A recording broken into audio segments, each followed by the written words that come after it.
Hello. Um, all right. Looks like everything's working here.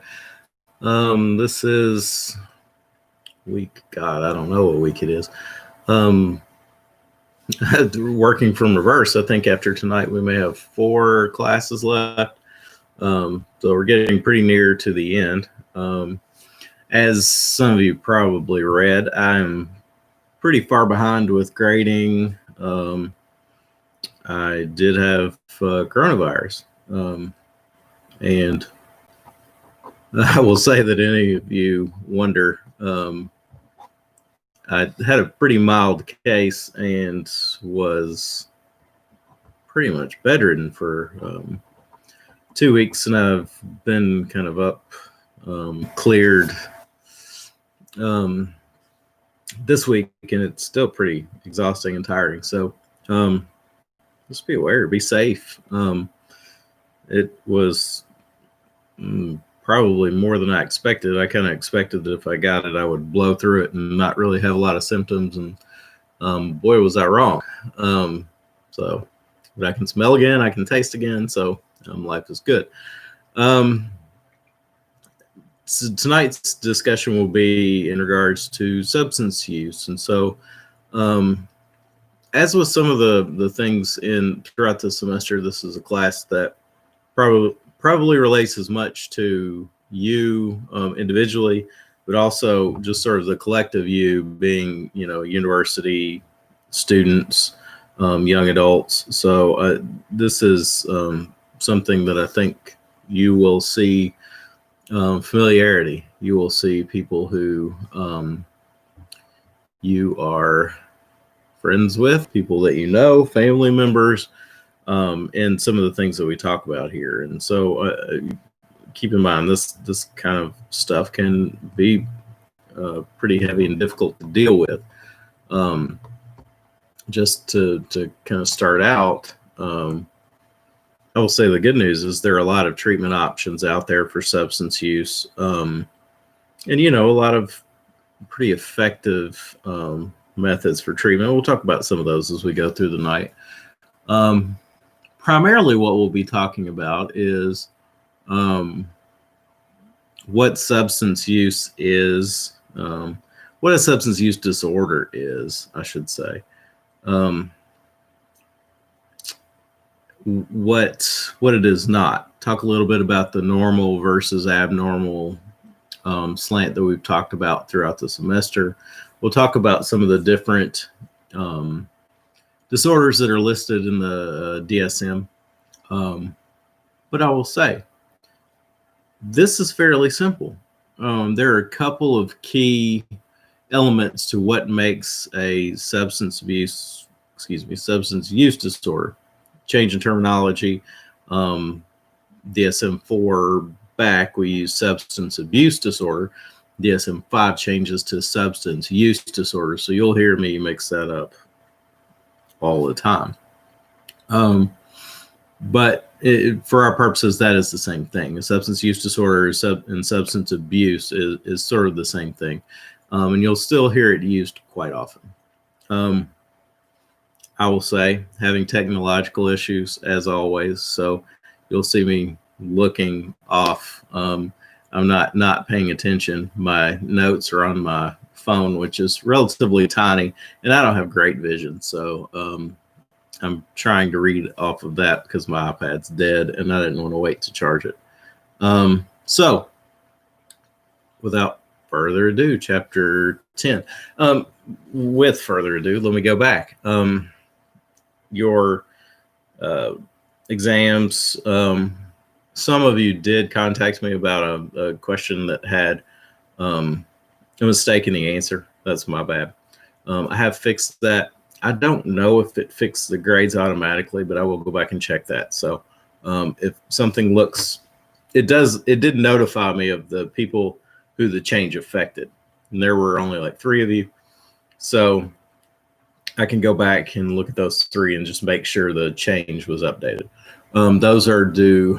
What do they do? Were they already due? I don't know. I'll post something. I posted in the announcement the dates. So just FYI. So what we're talking about here, and there's some things in this chapter that we won't really cover. I want to stick really to the substance use. There's also some stuff on gambling abuse or gambling disorders, and also impulse control disorders. We're going to skip that for tonight, just for the sake of time. Let's see. Also, I haven't heard from you if how these videos are working, if you can hear all right, if there are any problems, technical issues with these, please just let me know, and I will do my best to correct them. So let me look down here. So we'll talk a little bit about some of the features of substance use disorders, talk about addiction, the different types of drugs of abuse, particularly depressants, stimulants, opioids, which have gained a lot of attention, what contributes to having these disorders. Let me just start there. Every time we talk about differences between normal and abnormal. A lot of the things that we'll be talking about are things that are legal, things that are maybe used for other purposes. You know, you think about alcohol. If you're over the age of 21, you can legally buy alcohol in any state. If there are states that are out there that operate in a different age, I'm not aware, but I'm pretty sure under, you know, every state you can purchase alcohol 21 years or older.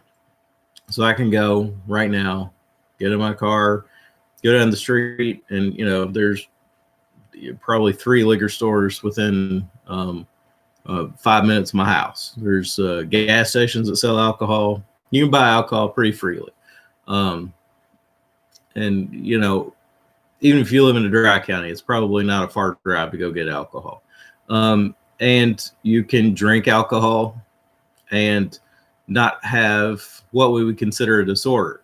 So alcohol is a great example of how use of a substance that has potential for abuse does not necessarily equate to an alcohol use disorder or alcohol abuse. You're not alcoholic if you just drink. Some people are. And so therein lies the difference. What makes a disorder when you're talking about alcohol or any other drug? There's a couple of things you look at. The dysfunction. Does it cause impairment in your everyday living? Does it cause problems?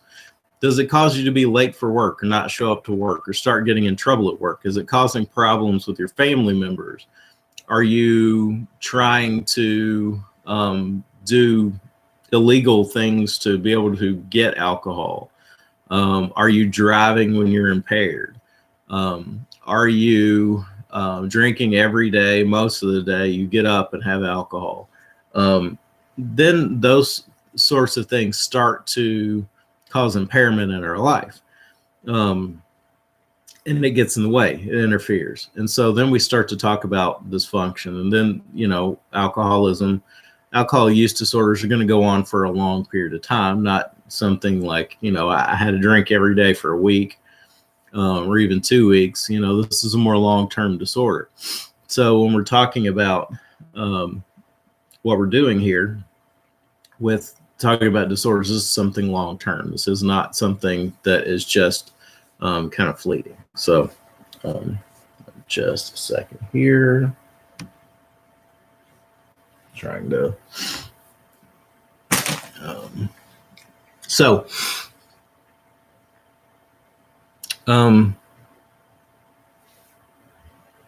other drugs work the same way. There are other legally obtainable substances that can be abused. Caffeine, also very legal. You can buy it anywhere. You can buy it at the grocery store. You don't have to be 18 or 21 to buy it. Nicotine, cigarettes, also prone to abuse. Marijuana, cannabis abuse, dependence. You know, cannabis in many states is legal to purchase. Some states it's legal to purchase medicinally. Other states it's legal to purchase altogether.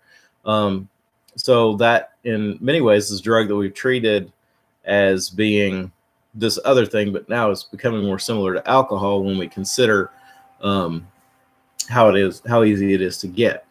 Um, then we have things like opioid disorders, prescription pain pill addictions, were all the rage in the 1990s, into the 2000s. Everybody, you go to a dentist and you get a prescription for Lortab or Percocet, and those became prime for being abused. And so we saw a surge in opioid addictions. As tends to happen, the government cracks down on prescribing opioids and makes it more difficult to get opioids. And so we shift into heroin, which had a big boom in the last 10 years, probably last 5-6 years. Now it's become harder to get.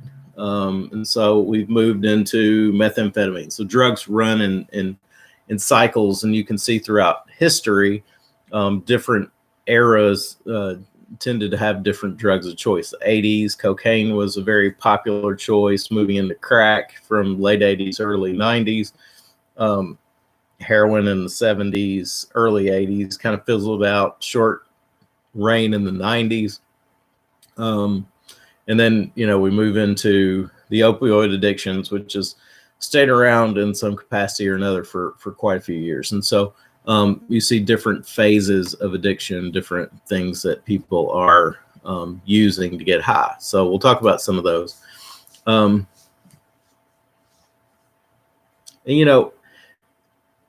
substance use disorders carry a lot of different impairments, ranging from,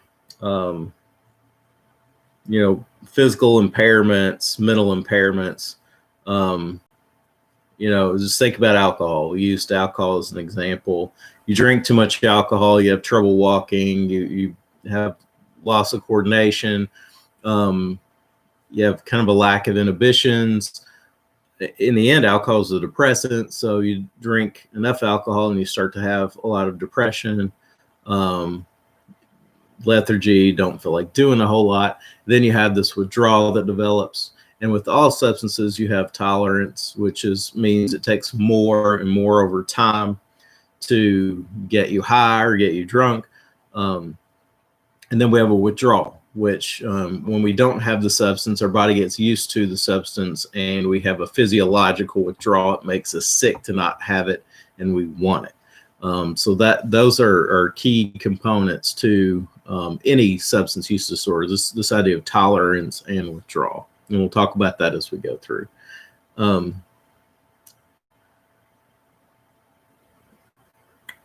just going through. So substance use, not a substance use disorder, but substance use would be considered relatively normal use of a substance, right? So if I drink alcohol, I am using alcohol, it would be considered substance use. I smoke a joint, it's marijuana use. If I take pain pills that are not prescribed to me, opioid abuse or opioid use, but use does not equate abuse. And so distinct things. So when we talk about a disorder, we're talking more of dependence. Not even necessarily intoxication. You can get intoxicated without having a disorder. You can get drunk without being an alcoholic. Kind of a one-off thing, or once, every few months, what have you. But in order to have a disorder, we have this dependence, which means we create this tolerance. We need more and more of the substance to have the desired effect. And in fact, we don't ever get the desired effect again. You'll hear people who use heroin tell you that it was the greatest high of their life the first time. And they spent every time after that trying to chase that. And then they realize they're never going to get it. But in order to not feel terrible, not have all the negative effects that come with it, they had to continue using. So we have the tolerance that builds up over time, then the withdrawal as our body gets used to it, and it creates this physical dependence on the drug.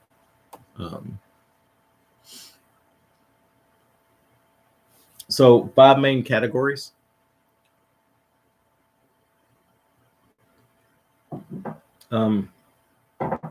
Depressants. We'll talk about these a little more in depth.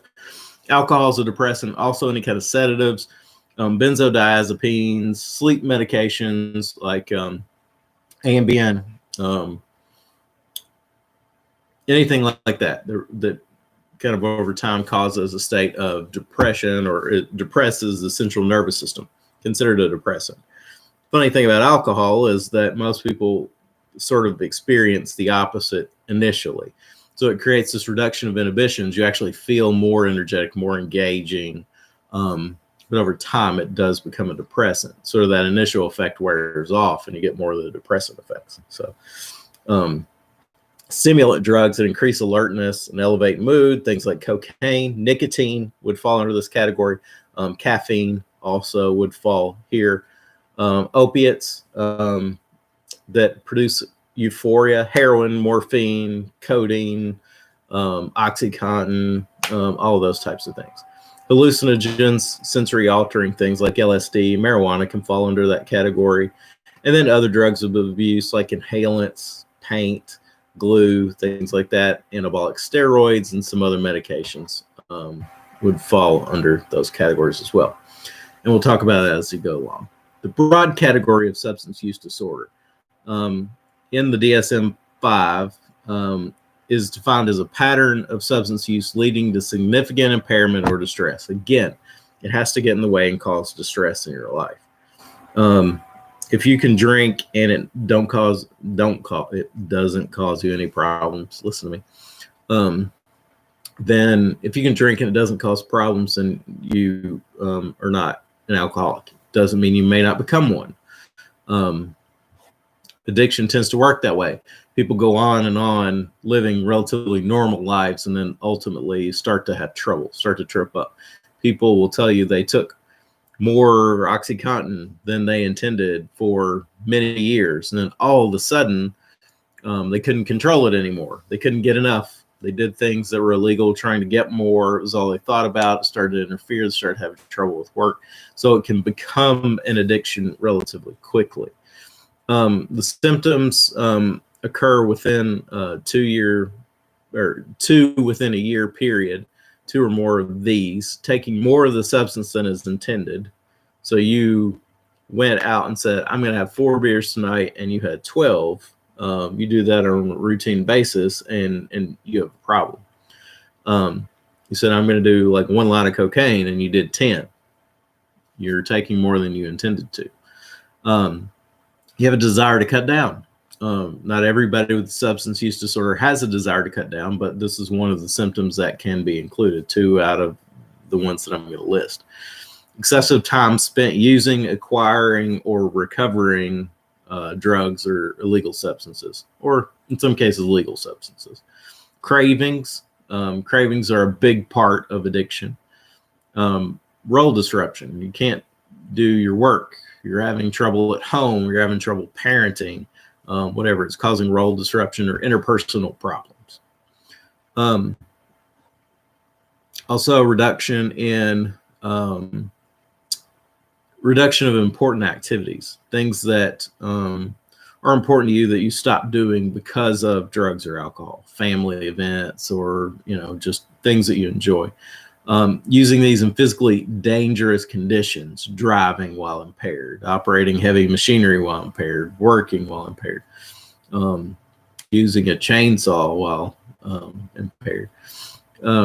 Continue to use despite the physical or physiological problems. It's causing you health trouble. You know that it's causing you, like your liver hurts from drinking too much, or you feel constantly ill, yet you continue to do it.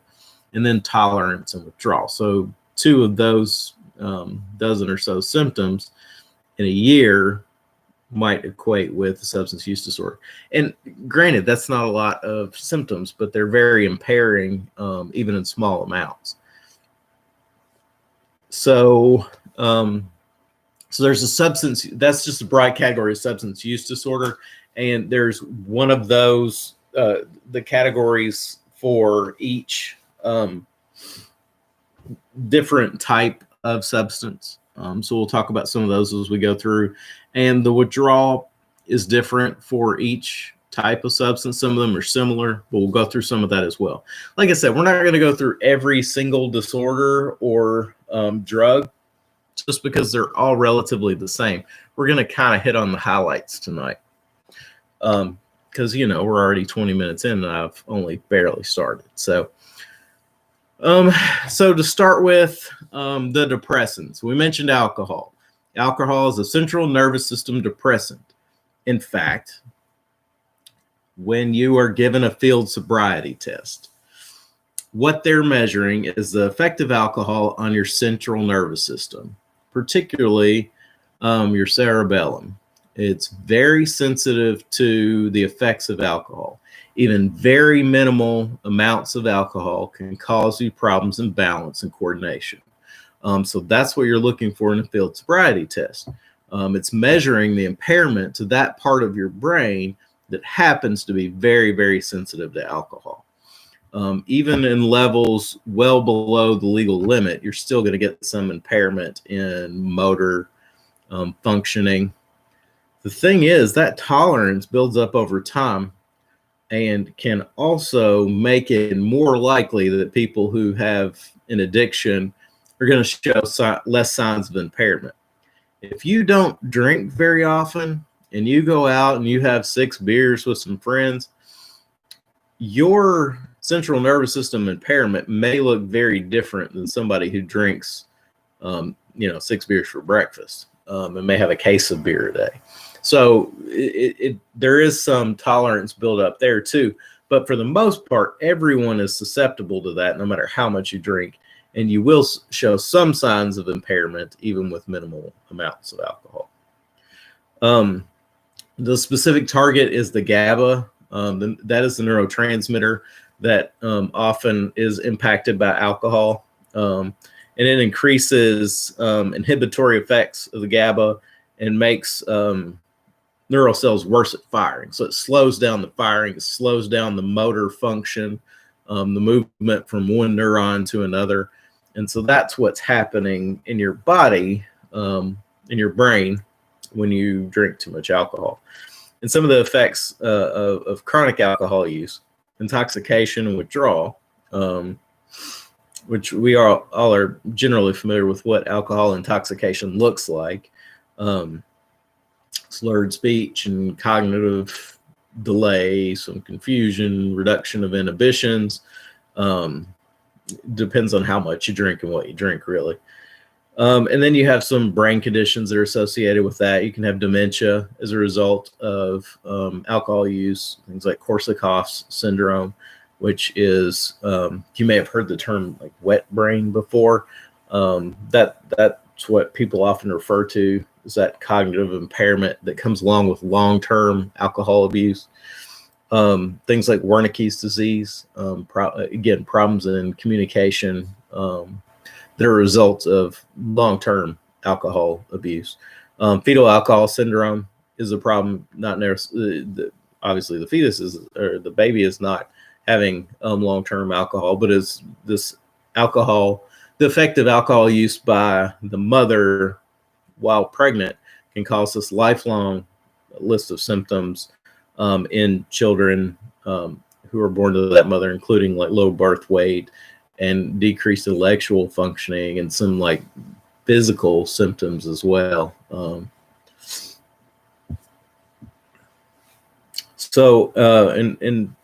terms of the diagnostic criteria, alcohol use disorder, a problematic pattern of alcohol use leading to clinically significant impairment or distress. Again, the two key things here, impairment and distress. At least 2 of the following symptoms occurring during the 12-month period. So it is long-term, has to be going on at least a year. Alcohol is often taken in larger amounts over a longer time than was intended. So remember what we talked about with substance use. These are all kind of mirroring those criteria. Persistent desire, unsuccessful efforts to cut down or control alcohol use. So you want to stop or you want to reduce or control how much you're drinking, but it just gets out of hand. A great deal of time is spent in activities necessary to obtain alcohol, use alcohol, or recover from it. So you're spending a lot of time either trying to find alcohol or getting over a hangover. Cravings, strong urges to drink, recurrent use that results in inability to fulfill major obligations of work, home, or school. Continued use despite having problems, social problems, interpersonal problems, family problems that are caused by alcohol. Also, important social, occupational, recreational activities are given up. Things you enjoy doing are given up because of the alcohol, and you're using it in dangerous situations. Again, driving. And it's continued despite knowledge of physical and psychological problems that are likely to have been caused by the alcohol. The 10th thing is tolerance, defined as either or both a need for markedly increased amounts of alcohol to achieve intoxication or desired effect, or a markedly diminished effect with continued use of the same amount. So it takes more to get you intoxicated or to feel good, or you drink the same amount you always did and don't notice anything. Or withdrawal. And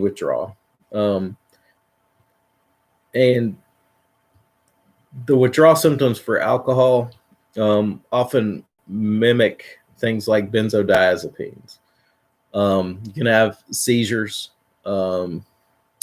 nausea, vomiting, things like that. The serious things are like seizure activity,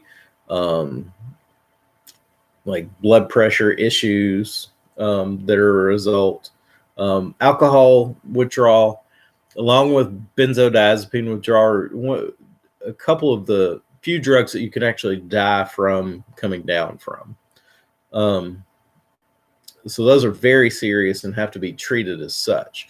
A lot of substance use treatment programs use drugs to help you ease off of alcohol or benzodiazepines because they can be lethal, and you want to do that delicately. It's hard to go cold turkey and go through withdrawal, especially in situations where no one's monitoring you. You can do it. It's just there's the potential for really bad outcomes. So just always be aware of that.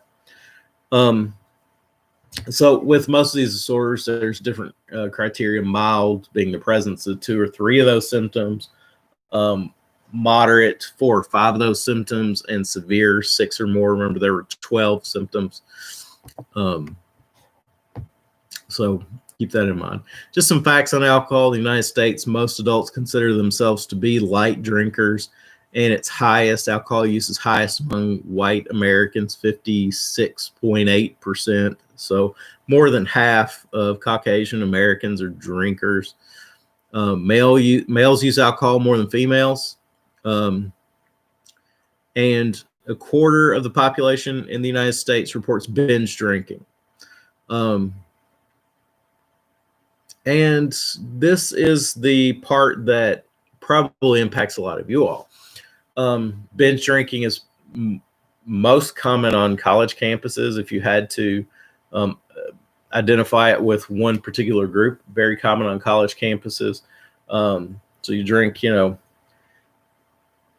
4, 5 drinks every night over a weekend, usually more, but you can have binge drinking with, if you're drinking 5 drinks a night, Thursday, Friday, Saturday, Sunday, you can have a problem with binge drinking. And the thing is that binge drinking doesn't necessarily turn into anything else. It can turn into sort of this lifelong alcoholism, but not necessarily. But the trick is you don't know. There's no way to predict.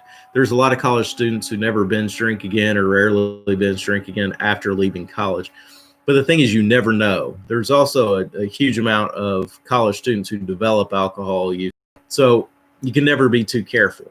So just saying that you're sort of the prime population for binge drinking, and talk about the criteria for that here in a minute, but I just wanted to throw that out there. 3 million Americans have alcohol dependence. So that means they're developing tolerance and withdrawal to their alcohol use. And 20% experience spontaneous recovery, which means 20% get better stop drinking without help or moderate their drinking necessarily, without going to any kind of treatment or without going to 12-step groups or anything like that. So there's some charts in your book if you want to look through those. Some of the other depressants, sedative, hypnotic, anxiolytics. Sedatives are calming, things like barbiturates. Hypnotics are sleep-inducing, Ambien.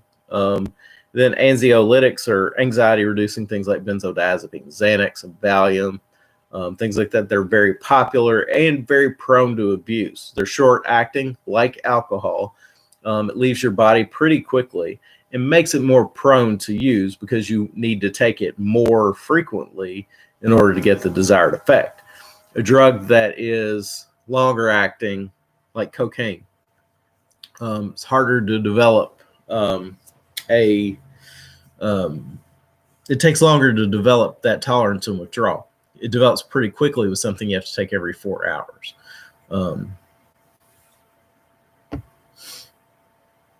And the effects of these are similar to large doses of alcohol, and combining with alcohol, which is very common, is sort of synergistic. It increases the effect of both and makes it more likely to cause problems. Again, they operate on the GABA neurotransmitter systems, and the diagnostic criteria is very similar to alcohol. You're spending larger amounts of time trying to acquire them. You're trying to stop or moderate use, but you can't. We spend a lot of time trying to control this with the cravings, tolerance, and withdrawal, so on and so forth. I'm not going to read through all of those because they're the same. You learn them for one disorder, they're the same for every other disorder. So keep that in mind as we're going through this. As I said at the beginning, it's relatively simple. You learn one, you kind of know them all. Like my autism awareness cup. I think I told you all my son has autism, so it's my favorite coffee cup. Let's see, where was I? Let's go through this. And then we get into stimulants, the most widely consumed drugs in the United States, and I'll tell you why in a minute. You probably already know why. These drugs increase alertness and energy. Sounds great, right? Examples include amphetamines, methamphetamines, which your book only barely touches on, but is a huge problem and probably the drug of choice in Kentucky right now. It is overtaken, more prevalent than marijuana, probably second only to alcohol, and alcohol is always going to be at the top because it's so easy to get, and relatively cheap. But so is methamphetamine. The other thing here is caffeine, and which is why this is the most widely consumed drug in the United States. Also, stimulants that are prescribed, ADHD medications,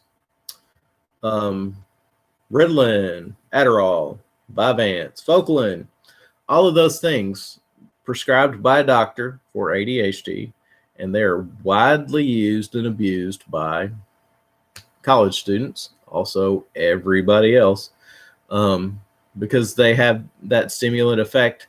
They make you feel good. They make you feel more alert. They increase your energy, unless you really need them, which is another story that we'll get to for another day. And then they have like not the same effect on a person for whom they're prescribed as they would for a person who's attempting to abuse them. But they are widely used and abused drugs. DSM criteria for stimulant intoxication is a little different, and it essentially is recent stimulant use that causes significant impairment and psychological changes that also can be accompanied by physical changes in heart rate and blood pressure, dilated pupils, weight loss, vomiting, nausea, loss of appetite, weakness, and chills. So there's this distinct sort of intoxication. A person who is using these things, you can often tell it by looking at them. You can tell it by their eyes. So As always, I'm extremely uncomfortable. I don't have a great place to sit in my house, so I'm moving around a lot. I apologize. Let's see. So some of the effects of amphetamines. The first category of stimulants we'll talk about are amphetamines. Some of the effects: elation, makes you really happy. You're elevated, jacked up.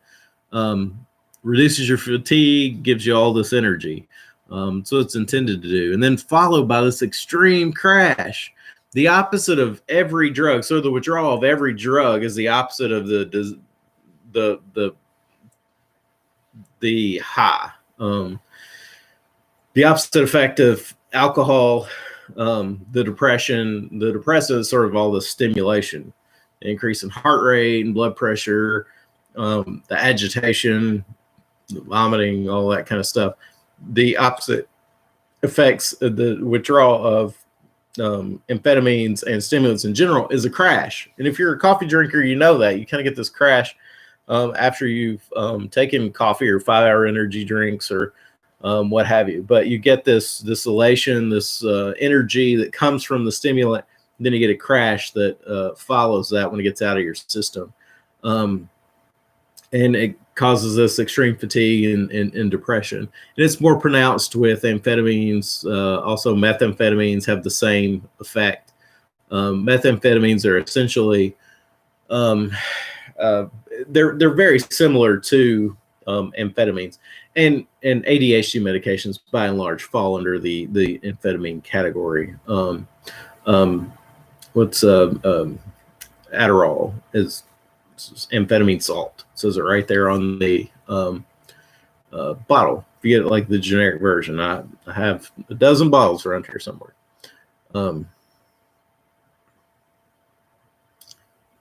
Amphetamines stimulate the central nervous system by enhancing the release of norepinephrine or dopamine.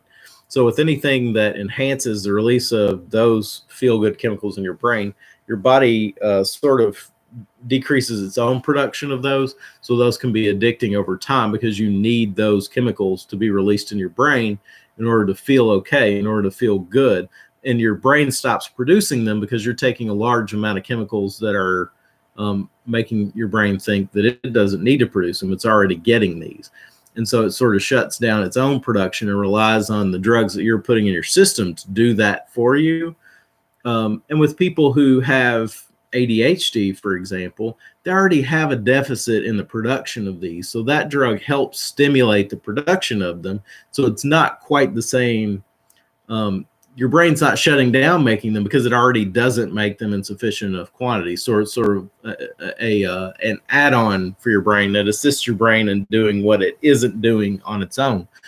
But for people who are already producing enough of this, your brain is going to sort of shut down its own production because it's already getting this huge amount of these neurotransmitters, these dopamine, norepinephrine, adrenaline, essentially, in your brain, and you feel great, so it doesn't need to produce its own. So when you stop taking those, you feel that crash, and that is where that comes from. And then the reuptake of those norepinephrine and dopamine neurotransmitters is blocked, and so it stays out there in the system for longer and creates that euphoria and that feeling good.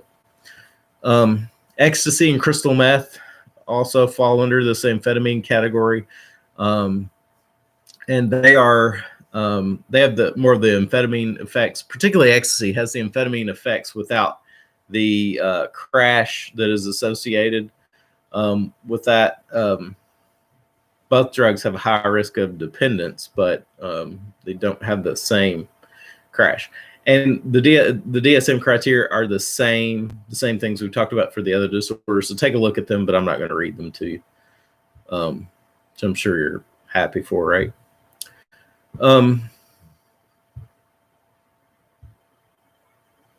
Again, mild, moderate to severe dependence. Then we'll talk about the stimulants. Cocaine is probably one of the most common, widely known stimulants, although not that common today. Cocaine was sort of the drug of choice in the 80s. We moved into crack cocaine, which is more synthetic, easily produced, cheaper version of cocaine. They can be used intravenously or smoked. And So we started to see more of that late 80s, early 90s, as the government starts, sort of the war on drugs and makes it harder to get cocaine.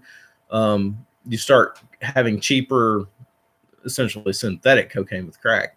It's just mixed with other products that make it cheaper and easier to produce, and less pure. So has the same effect, or maybe a better effect, depending on the production. But it's this short-lived sensation of the elation, the reduced fatigue, high energy, and the effects are the result of blocking the reuptake of dopamine. So again, essentially, it creates this surge of dopamine in your brain, and dopamine is a feel-good chemical. It's the thing that makes us feel great. It's very addictive, but the addiction develops slowly over time. About 2 million Americans report cocaine abuse every year. And most people cycle through these patterns of tolerance and withdrawal related to that.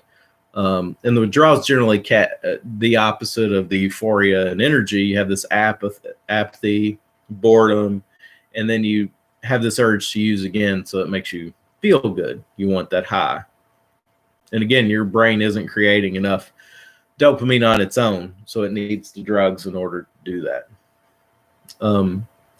Nicotine is also a stimulant drug, and it stimulates the acetylcholine receptors in the central nervous system, so another one of the neurotransmitters. It results in sensations of relaxation, wellness, and pleasure. It's very addictive, probably more addictive than anything else we'll talk about. And the relapse rates are equal to those with alcohol or heroin. So it is hard to quit. And alcohol and heroin are the hardest to quit, along with nicotine. So if you want to know how hard it is to quit, it's kind of on par with two of your hardest drugs to quit.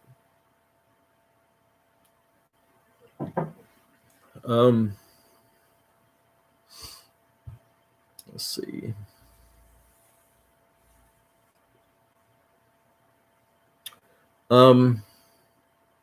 Nicotine's fairly short acting, so you smoke a lot in order to maintain that steady level of nicotine in your body. And it appears to improve your mood in the short term, but causes more depression long term as the dependence sets in. And it's, like I said, it's really hard to quit. We won't go over the criteria for tobacco use disorder because we talked about it. But withdrawal for tobacco after several weeks of daily use, the unpleasant symptoms, you get these unpleasant symptoms upon stopping or reducing. So it just takes several weeks of daily use in order to develop the tolerance withdrawal. Insomnia, increased appetite, restlessness, trouble concentrating, anxiety, depression, irritability. So I told you before that some of the things that it affects when you smoke it creates this sense of relaxation. And so the opposite is true when you stop. You have all this agitation, insomnia, you can't eat, or you have this increase of appetite, you're restless, that sort of thing, just increased agitation. Caffeine, used by 90% of the population of the United States. You've seen me drink caffeine. So I've certainly fall in that category. I suspect many of you do too. So it's found in tea, coffee, chocolate, and small doses cause an increase in mood and reduction of fatigue. So we like it. Regular use does create tolerance and dependence. And so we have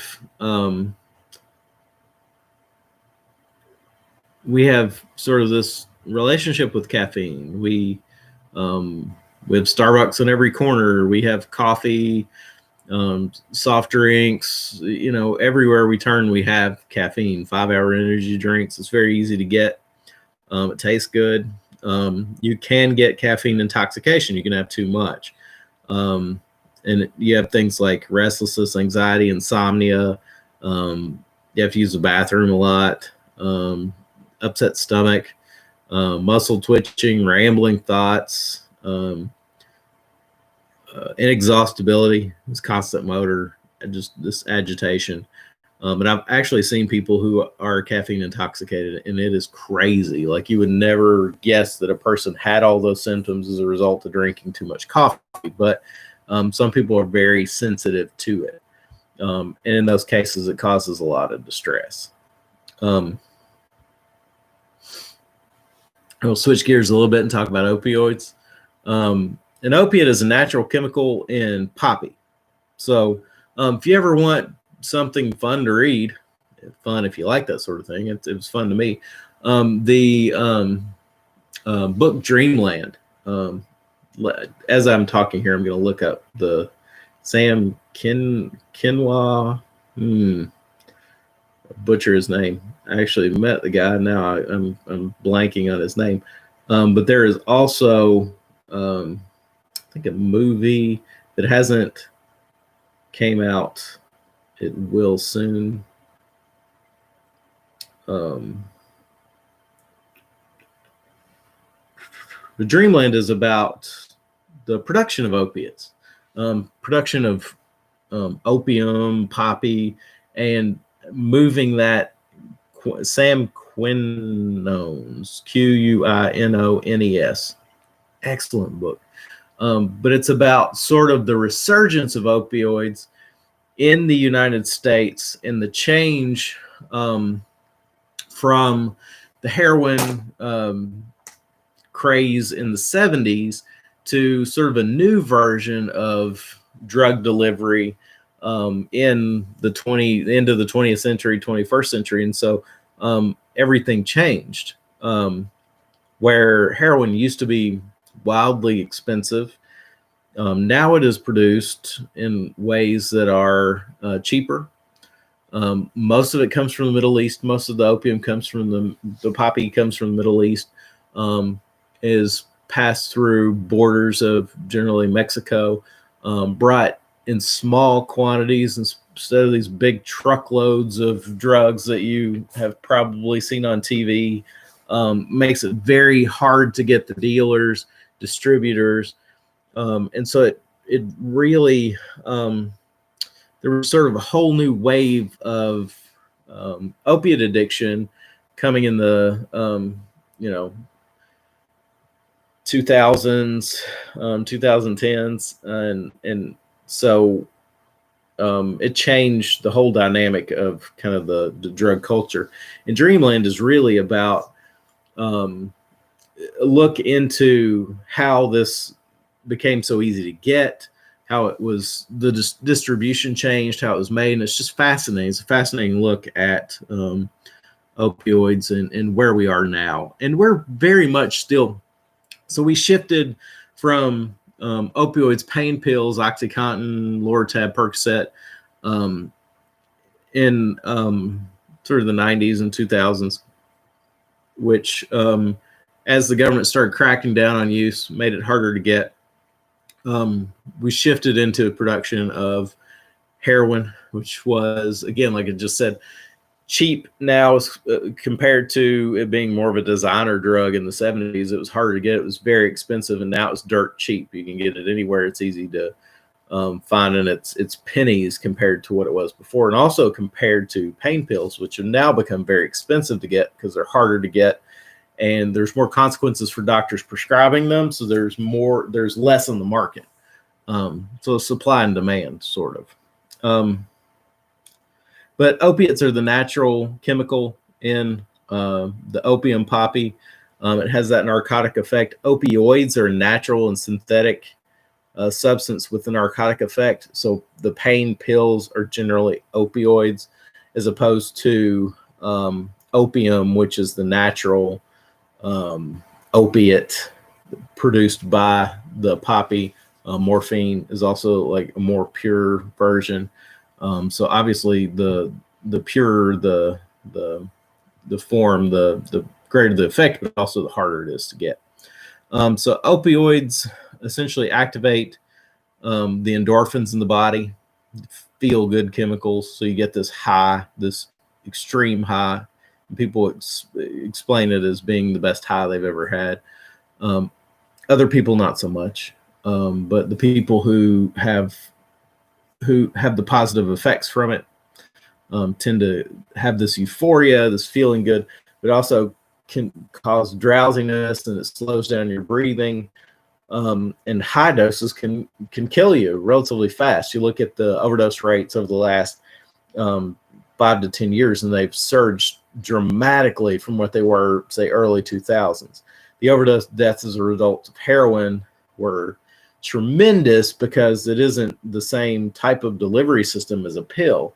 And even with the pill, you're gonna, even if you crush it up and snort it or shoot it up, the delivery, the dosage is more predictable than heroin. When who knows how much you're getting, how pure that dose of heroin is. So there's a lot of variables in there, and that contributed to a lot of deaths. And then we mixed in things like fentanyl, which is this very powerful painkiller that's usually in patch form or IV form, but isn't something you can get just over the counter for, having a tooth pulled. And so you had things like that mixed in, and carfentanil, which is an elephant tranquilizer that came out of China in huge quantities and started getting mixed in, and increases the lethality of the drugs. And then also you have withdrawal symptoms that are very severe and can last a long time, make you feel really terrible. Most people tell you that the first time they took heroin was the greatest high of their life, and then they felt like crap after that, and kept taking it in order to not feel that terrible. The withdrawal is horrible. It causes vomiting and nausea and chills and lethargy. It just makes you feel terrible. Stomach pain. And then also some of the problems, a lot of the opioids are used intravenously. And so sharing needles creates increased risks of HIV or hepatitis or other health issues. Endocarditis, this infection of the lining of the heart, became a huge problem with people sharing IV drugs, sharing needles. And so it's been a huge problem as we've moved throughout time, trying to figure out how the best way to deal with this is. So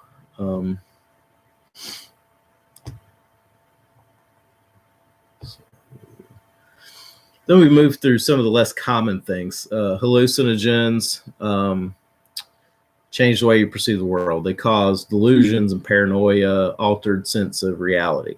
LSD is probably the example of this that you'll be most familiar with, but also marijuana falls under that category. It has a way different effect than LSD in terms of severity, but can cause paranoia and delusions in some people, but more commonly this altered sense of perception. Your book says 5 to 15% of people in Western countries smoke marijuana regularly. So that's not a huge number, but it's probably growing as it becomes more available, right? And we have started to legalize that. The active chemical in marijuana is THC, creates mood swings, paranoia, hallucinations. Some impairment in motivation is not uncommon. The difference here is withdrawal and dependence are pretty rare.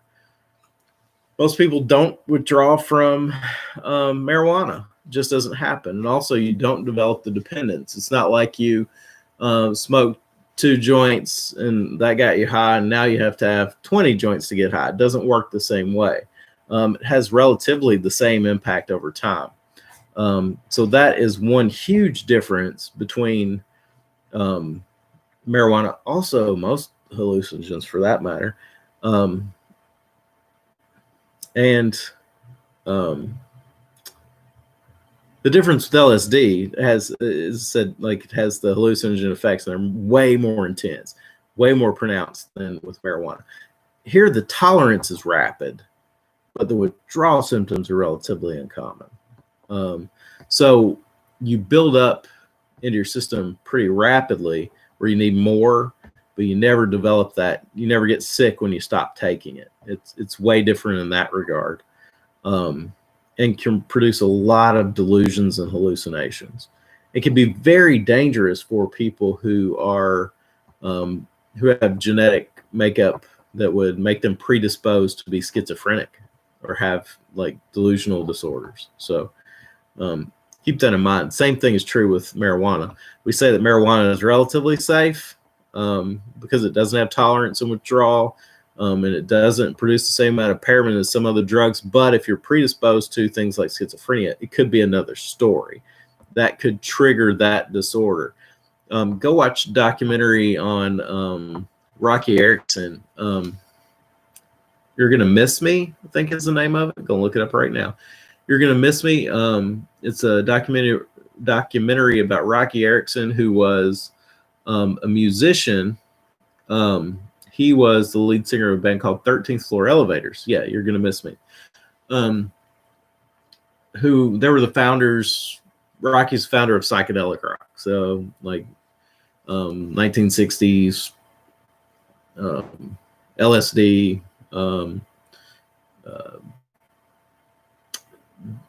Go listen to it. 13th Floor Elevators, or just look up Rocky Erickson. It's very distinctive sound. And some of the lyrical content is very bizarre and very strange because all these guys were on tons of acid. You know, they were on LSD. They were just pretty out there, singing about demons and, you know, being attacked by alligators and dogs and things like that. It's very bizarre. Pretty good. But the documentary on Rocky Erickson is fantastic because he used a lot of LSD, also marijuana, but developed schizophrenia. And he went from being the founder of an entire genre of rock to being in a psychiatric institution, barely able to take care of himself, all the way up until the mid-90s when they discovered some better drugs, and he was able to get out. And I saw him in concert maybe early 2000s, and it was pretty cool, you know, because this was a guy who'd been in mental institutions for, you know, the bulk of his adult life, and now with medications was able to get out and kind of do his thing again. It was just pretty fascinating. He's since passed away, but it's a very good documentary if you ever have time. It's like, I think it's like an hour and a half. It's not a huge time commitment, but it's really interesting, particularly if you like music or if you're into like psychedelic rock at all. I think you'll find it very fascinating because, you know, that entire genre of music would not be around if it weren't for him. I'll post some of his stuff on YouTube and you can check it out. So LSD, marijuana, probably not terribly dangerous in the way that heroin or even alcohol is, but heroin is, or alcohol is. But if you're predisposed to have psychosis, it's a different story. It could really change your life in not the good way. Skip forward here. Other drugs of abuse, things like inhalants, inhaling spray paint, breathing into your lungs, paint thinner, gas, nitrous oxide. Essentially, the high there comes from not interacting with neurotransmitters, but killing of brain cells. So the high that you're getting is literally your brain cells dying. The effect is similar to alcohol, and tolerance and withdrawal do occur here. This could be very deadly, very lethal. I saw a gentleman he inhaled the duster that you, like the spray that you clean electronics with. You know what I'm talking about. It's really cold to the touch. And he had like frostbite on his face from inhaling that stuff. And his face was swollen like 3 times its normal size. He ended up passing away from this very same thing. But it is very dangerous, very deadly, and it kills brain cells in a hurry. So do not do it. Not that I'm encouraging you to do the other things, but inhaling abuse will kill you in a hurry, and as will heroin. Gonna skip through steroids. I don't really want to talk about that much. There's some designer drugs out there, things like ecstasy, Special K. They're generally referred to as party drugs, right? And they're used for other things like some of them are used in like ketamine. Special K is used. It is it's often used with like small children in like surgery situations. It's used for animals. So a lot of these things have other purposes. Ecstasy is generally known kind of as a party drug, used raves and that sort of thing. Causes drowsiness, does relieve pain, and causes like this dissociation. So like with ketamine, it's safer in children than something like OxyContin because it causes the reduction in pain and sort of this desensitization. But in the doses that people are abusing it, it can have totally different effects.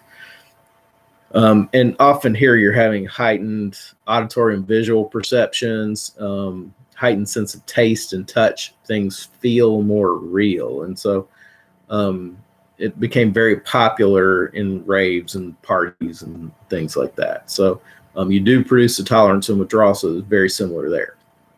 So just a kind of a brief overview of the different classifications. Someone wants to say hi here. So he's getting big. Look how long he is. Say hi, buddy. So how does this stuff happen? Who's at risk for substance use? Essentially, it is genetic. There is a huge genetic component. And you know this. If you, particularly when we're talking about alcohol, if you have an alcoholic in your family, you probably have more than one alcoholic in your family. It does tend to have a strong genetic component. And certain genes sort of confer a risk for heroin abuse in Latino and Black populations. So there's some indication that certain populations are more at risk for particular drugs of abuse. Not everybody is an alcoholic, but you know when it runs in families. It runs in my family. I've had like a large amount of alcoholism in my family, so it's something that I can see, and you can kind of trace it along lines. But it is not foolproof. As with most things that are genetic, there are exceptions to the rule. Not everybody who has a parent with schizophrenia will develop schizophrenia. Not everyone who has a parent with alcoholism or grandparent with alcoholism or what have you will develop alcoholism. It's just, or drug addiction in general. That's just the way it is. So often multiple genes are involved, but there are also environmental factors. Think about with most genetics, you also have, in many cases, the shared environmental factors where you watch drug use growing up that becomes normalized. You see your parents drink, that becomes a normal thing. You see your parents intoxicated, that becomes a normal thing. So the environment plays a role as well. Also situational things, stress, socioeconomic class, all of those standard things that play along with most disorders that we're going to talk about are the same here. Drugs tend to affect the pleasure pathway of the brain. So the dopamine, that tends to be the area that we're talking about. Also, the GABA system is very common, and that turns off that reward pleasure system. So the drugs help fuel that process. Let's see. And, the role of reinforcement. Early on, drug use may cause euphoria. You may feel great, and you get this positive reinforcement. I take something, I really like it, that increases the chance I'm going to do it again. If I took it the first time, it didn't have any effect, or it made me feel terrible, and I didn't like the effects, chances are I'm not going to take it again. It has this very pleasurable effect, and it makes you want to come back for more. So it tends to cause positive reinforcement. And then later on, drug use will be, drug addicts will seek to escape from withdrawal. So there's that negative reinforcement that sort of continues it. If I take it, I reduce this other thing that's going on. So I can avoid withdrawal by taking drugs. And so that fuels that process. So often you're no longer taking drugs to get high, you're taking it to avoid the withdrawal and the crash. So we also have a large amount of people who abuse drugs to self-medicate. So I drink alcohol to make me feel better. when in fact it's a depressant, so it's not likely to do that. But it may, in the short term, reduce some anxiety. I may take a drug to make me be able to study all night. So I take a stimulant. I take Ritalin to help me stay up to study for final exams.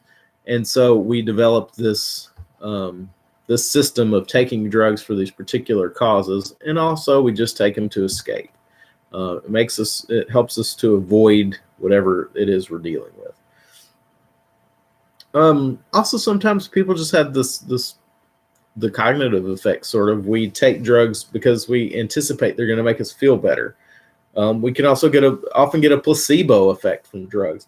You can do this with alcohol. You go out to a bar and just like tell your friend, get your friends a drink at the bar, and make it non-alcoholic. And if they think it has alcohol in it, they'll pretend, the desired effect or the expectation of having alcohol will affect their behavior, even though it has no alcohol in it. You can do it. It's a little experiment. Go try it. If you're 21 and can legally get into one of those establishments. I'm encouraging you to drink non-alcoholic drinks. I guess that's not bad, right? Also, cravings tend to be triggers, triggered by mood. So some people, I've known people who quit drinking and started drinking again when they were depressed, or started using drugs again when they're depressed, or when they were in a situation that reminded them of their previous use. So we have all of these mental associations that work along with addiction. Also, just the availability of drugs plays a role there. If you see something that you used to abuse, it's harder to avoid using it. If I'm quitting cigarettes and somebody offers me a cigarette, that's going to be a trigger. So that plays a role in how these things are formed. Exposure to drugs is a prerequisite for drug use. That makes sense, right? We can't use drugs. We can't abuse drugs unless we were exposed to them in the first place. So where does that come from? It comes from TV, it comes from media, commercials, your friends, your family. You watch football, but Sunday night football's on now. You'll see a beer commercial, no doubt. So we're exposed to these things through family, through media, through just the world we live in. There's signs all over the place. Less so with things like heroin, but definitely with alcohol, that plays a role. Nicotine. So let's see. I'm going to skip ahead a little bit. I want to talk about, but one thing, exposure or access is necessary, but it's not sufficient to create addiction. So exposure to, we all have, if you're 21 or over, you all have the same level of exposure to alcohol. And let's face it, even if you're under 21, you still have exposure to alcohol and availability of alcohol. It's out there, it's available, you can get it if you want it. Most drugs are the same way. It's out there, it's available. If you know where to look for it, you can get it. That is not that is necessary, but it's not sufficient to develop an addiction to drugs. Drug abuse depends on many different things. Your genetic makeup, your biochemistry, how your brain responds, social and cultural expectations. Again, that positive and negative reinforcement cycle, stress. So there's many different things that play a role into it, and it's not simple at all. In terms of treatment, I'm gonna kind of skip around here with the treatment. I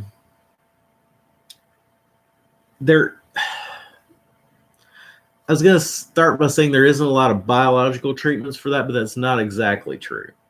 So we'll talk about those first. You have the agonist substitute, a safe drug with a similar chemical composition as the abuse drugs, things like methadone, nicotine gum, patches. So essentially you have a drug that mimics a safer drug that mimics the drug that you're using. So methadone is a very common agonist, and it is used to treat people who have heroin addictions or opioid addictions.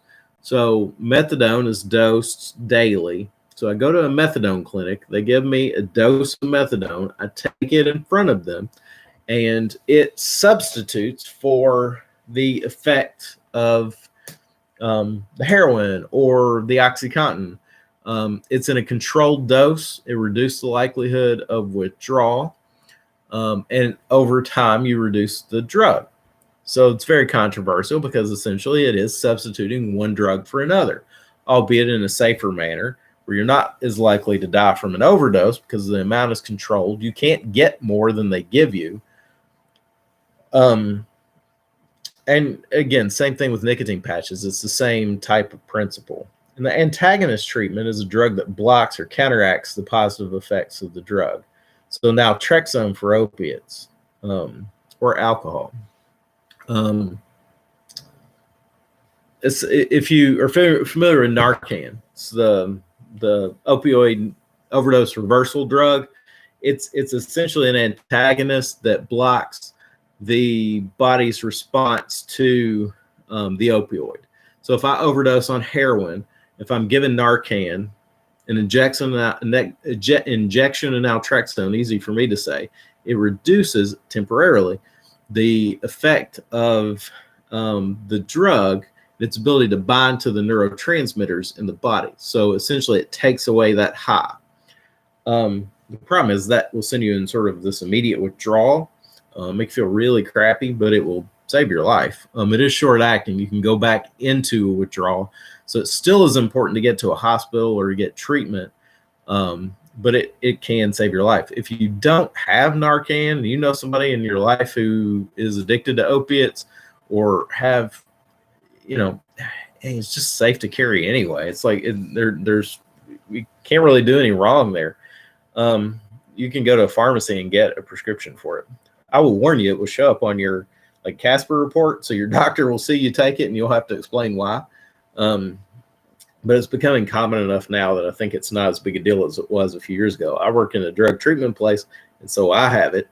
But it's important if you have somebody in your life who is addicted to opioids, it won't do any harm. You can't take Narcan. You can't give anybody a shot of Narcan. If you found somebody passed out on the train tracks and they'd had a heart attack and not had an overdose and you gave them Narcan, no harm, no foul. It's not going to make them sick. It's not going to do anything to them. But if they've had a reaction because of opioids, it could save their life. But in any way, the antagonist essentially it blocks the receptors, whereas the agonist mimics the receptors. So you have this sort of like a partial agonist, something like Suboxone, which is used as sort of a chemical substitute for opioids and alcohol. And it is taken in a dose similar to what methadone is, except you can get a prescription for it. You can take it home. You can get it in, like weekly doses or what have you. You can get an injectable that lasts a month, but it essentially blocks the effect of the opiate in the system, makes it harder to get high. The trouble with things like Suboxone, why it's more controversial, is it does create a little bit of a high on its own. So there's prone for addiction on its own. But it is effective at reducing the lethal overdose for that drug. So there are few biological treatments, but those are some of the ones that are commonly used. What you see more often, there's inpatient treatment for substance use. I used to work at Ridge, and they had like a 28-day inpatient program. You go in there, and they watch you while you withdraw. They can give you medications to help you withdraw. Something like Suboxone is a good drug to help with slowly reducing the withdrawal symptoms in a safe way in a short time. Outpatient care, going to therapy, going to see a counselor to try to deal with addiction is also a possibility. Not terribly common, really. Probably the most common are the short-term inpatient programs, but also the community support programs, things like Alcoholics Anonymous and Narcotics Anonymous. just sort of support by other people who are in the recovery community who are dealing with addictions of their own. And many people find that very effective. I'll say overall, the treatment success for AA and NA and like short-term rehab programs, 28-day programs, are not very great. Like less than 20% of people recover, develop sobriety as a result. Long-term programs tend to have more success. Like 6-month programs can have more success than a 28-day program. The thing that's tricky with addiction is that it is this lifelong process. And so relapse, if you know anybody in the recovery world, relapse is part of recovery, right? Like you can almost expect that people are going to relapse throughout the course, and it is not necessarily a failure in the process. It's just part of the process. And so I think expectations go a long way in things like relapse prevention and teaching people what to do if you do slip up and you do use again. Addiction is hard, especially things that you are readily exposed to and that you had such a positive experience with at one point in your life. Like if you used a drug one time and it was the best feeling of your entire life, like that, and you're going through a rough time, it makes sense that the urge for that would continue. But also think about people where you work. If you are a smoker, or smokers, like smokers tend to congregate together. They go on breaks together, they talk together. And if you're not a smoker and everybody else around you is, like you're kind of left out. Works that way with other drugs too. Like it becomes part of your social circle. If other people are using too, then that becomes part of your environment. It becomes part of who you are essentially. And so that also becomes hard to break. I have to start talking fast here. I'm running out of time. YouTube will cut you off in an hour and a half. So I'm about an hour and 16 minutes now. But so AA, NA, things like that, they tend to be effective for people. Also, like, sort of combinations of those things, like intensive outpatient programs where you have people that come in group settings. Group therapy is very important for a lot of people dealing with addiction. Seeing other people who are dealing with the same things that they are and how they have slipped up and how they've succeeded, and sharing stories and things like that are very important and very useful.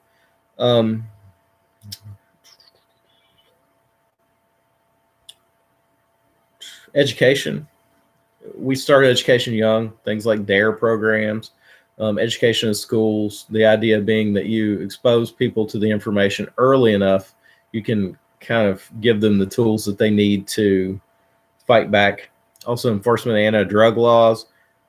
I will say this is not terribly effective. History has told us that you cannot